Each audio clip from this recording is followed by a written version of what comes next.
मां का सपना तब साकार होगा।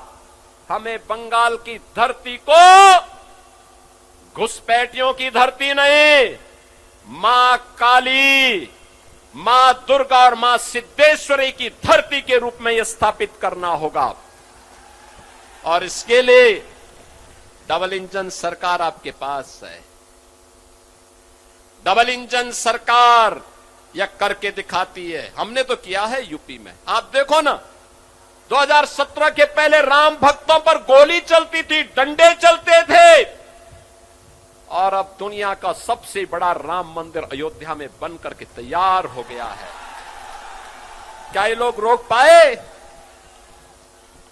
क्या कांग्रेस, क्या सपा, क्या टीएमसी, क्या डीएमके, क्या इन्होंने राम मंदिर बनने से रोक पाए? नहीं रोक पाए। और तो जब चलती है डबल इंजन की स्पीड, बुलेट की स्पीड चलती है, बुलेट की स्पीड, ये सब उसमें पंचर होते जाते हैं। ये लोग उसका मुकाबला नहीं कर सकते। आज आप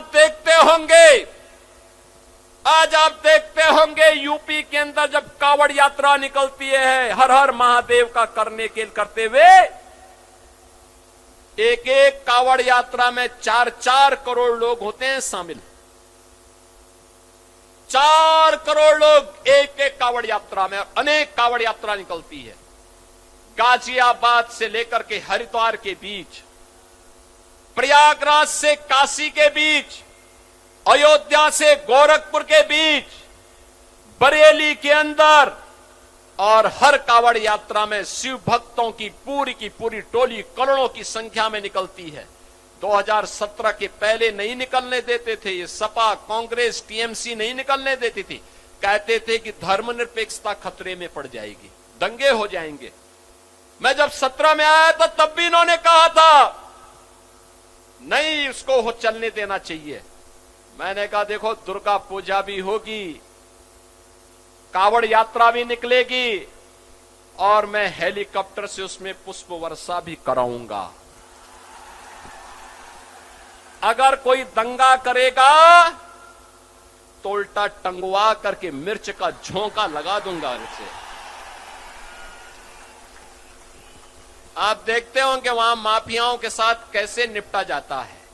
2016তে বিজেপি 3টে আসন পেয়েছিল, 2021-এ 77টি আসন পেয়েছিল।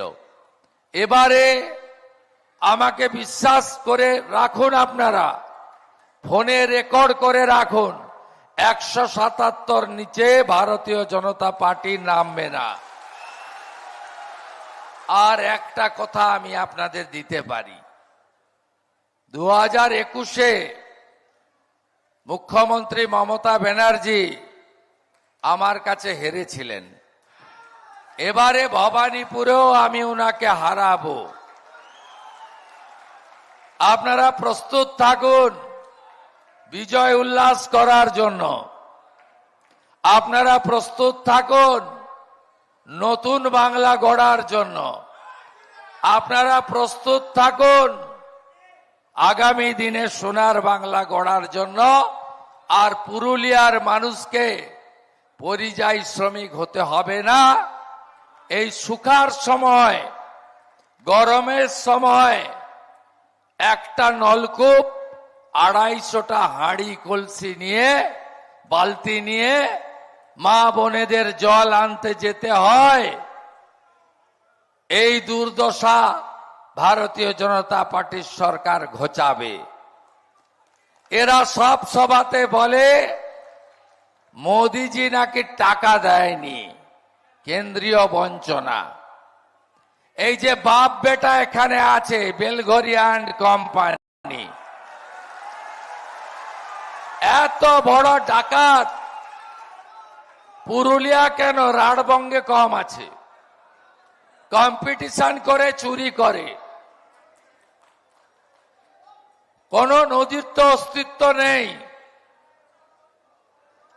আদিবাসীদের জমি যা নেওয়া যায় না, অটল বিহারী বাজপেয়ী আইন করে দিয়ে গেছিলেন। আদিবাসীদের জমি কেউ হাত দিতে পারবে না, সেই জমিও লুট করে নিয়েছে এই বাপ বেটা। আপনারা এদেরকে প্রশ্ন করবেন তো, 100 দিনের কাজে কেন্দ্রের কংগ্রেস সরকার দিয়েছিল 4 থেকে 14,000 কোটি টাকা। মোদিজির নেতৃত্বে বিজেপি সরকার 14 থেকে 22, 54,000 কোটি টাকা দিয়েছে। টাকাগুলো গেল কোথায়? আপনারা প্রশ্ন করবেন তো,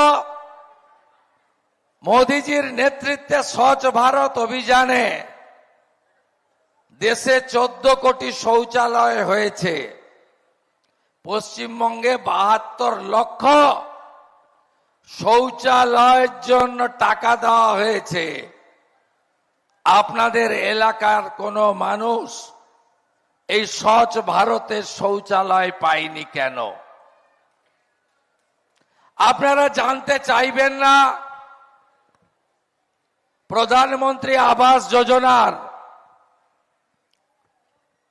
40 লক্ষ বাড়ি দিলেন মোদিজি, 30,000 কোটি টাকা তৃণমূল নেতাদের গোয়াল ঘর তো দেখিয়ে টাকা নিয়ে নিল। তৃণমূল নেতাদের মাঠে থাকা চালা দেখিয়ে, ইট ভাটার অফিস ঘর দেখিয়ে টাকা নিয়ে নিল। আপনার বাড়িটা আজ পর্যন্ত হলো না কেন? মমতা ব্যানার্জি 9 সালের লোকসভা ভোট থেকে 24 সালের লোকসভা বিধানসভা ভোট বারে বারে বলেছেন, আমি পশ্চিম বর্ধমান, বাঁকুড়া, পুরুলিয়ায় পানীয় জলের সমস্যা মেটাবো। আজকে 15 বছর পরে কেন প্রত্যেকটা গ্রামে নলে জল গেল না, পানীয় জলের ব্যবস্থা হলো না? এর উত্তর তৃণমূল কংগ্রেসকেই নির্বাচনে দিতে হবে।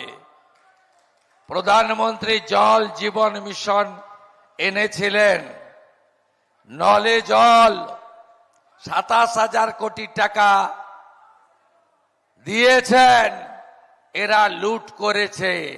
তাই পাড়াতে তৃণমূলের লোকেরা ভোট চাইতে এলে আওয়াজ তুলুন, আমার পাড়া তৃণমূল তাড়া।